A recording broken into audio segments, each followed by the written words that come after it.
Então, a gente faz uma perguntinha aqui, ó. Quais estratégias podem ser usadas para tratar o paciente com doença de Parkinson? Então, são duas. Não existem outras estratégias. São duas estratégias.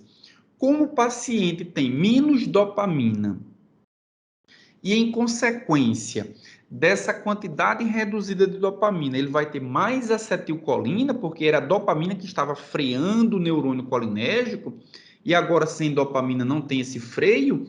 O que a gente quer fazer o quê?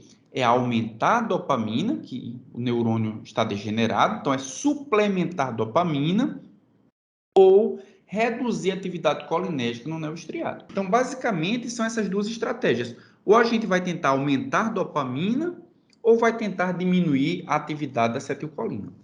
Bem, a diminuição da atividade da acetilcolina é com antagonistas colinérgicos. Tá aqui, ó. Anticolinérgicos, eles vão produzir esse efeito de redução da atividade da acetilcolina. Só que o aumento da dopamina, ele pode ser conseguido de diversas maneiras. Uma delas é através da suplementação de dopamina. E como é que a gente suplementa a dopamina? Administrando ao paciente a levodopa. E o que é a levodopa? A levodopa é um precursor da dopamina.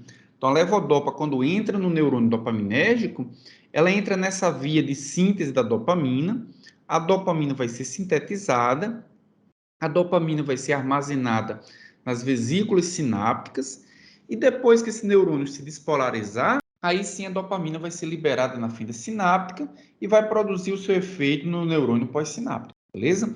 Então, levodopa é uma forma de fazer com que o neurônio sintetize mais dopamina. Só que existe um porém aí. Será que qualquer paciente vai se beneficiar da administração de levodopa, gente? Vamos imaginar que a gente tem um neurônio dopaminérgico. Para que seja sintetizada dopamina, nós precisamos que o neurônio ele seja ativo nessa síntese, né? Então, a levodopa que foi administrada, ela precisa ser convertida em dopamina.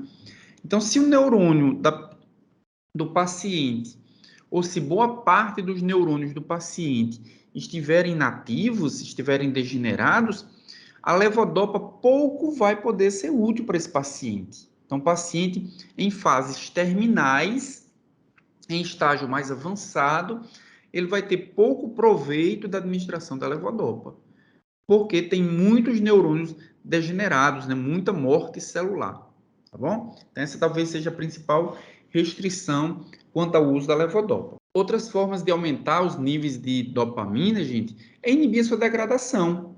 A gente tem a selegiline, que inibe a monoaminoxidase B, que é uma enzima que degrada a dopamina, né, através dessa enzima que é pré-sináptica, ela degrada a dopamina. E uma outra forma de degradação da dopamina é a catecol-ortometiltransferase, a CONT.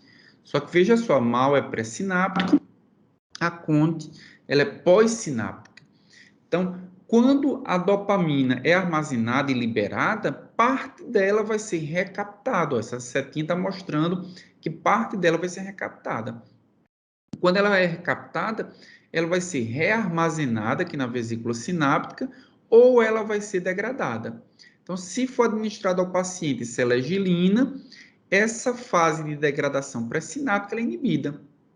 Consequentemente, um quantitativo maior de dopamina vai permanecer na vesícula e poderá ser reliberada, né? Poderá ser ressecretada na fenda sináptica, tá bom? Aumentando aí os seus efeitos também.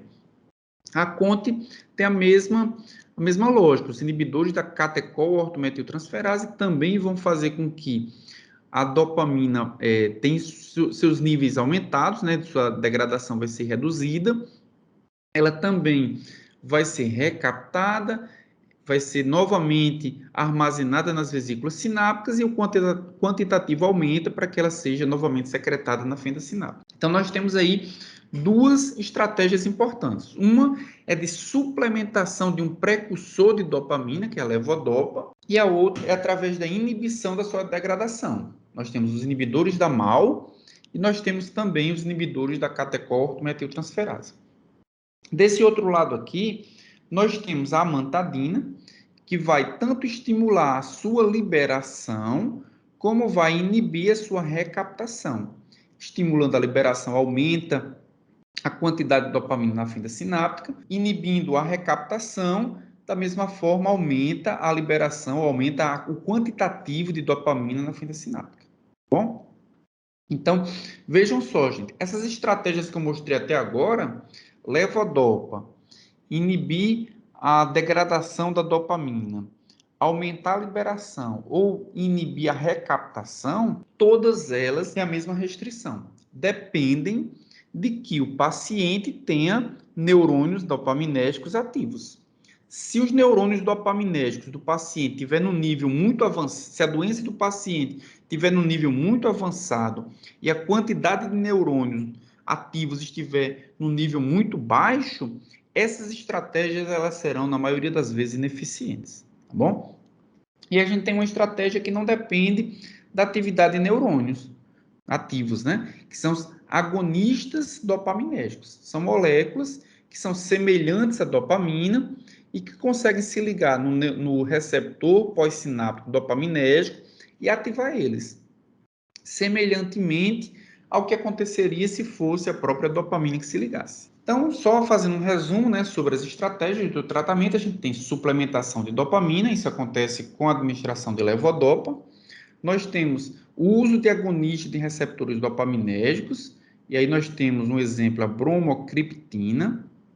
Inibição da degradação de dopamina, um dos inibidores é a selegiline, vai inibir a MAO-B, né, monoaminoxidase B.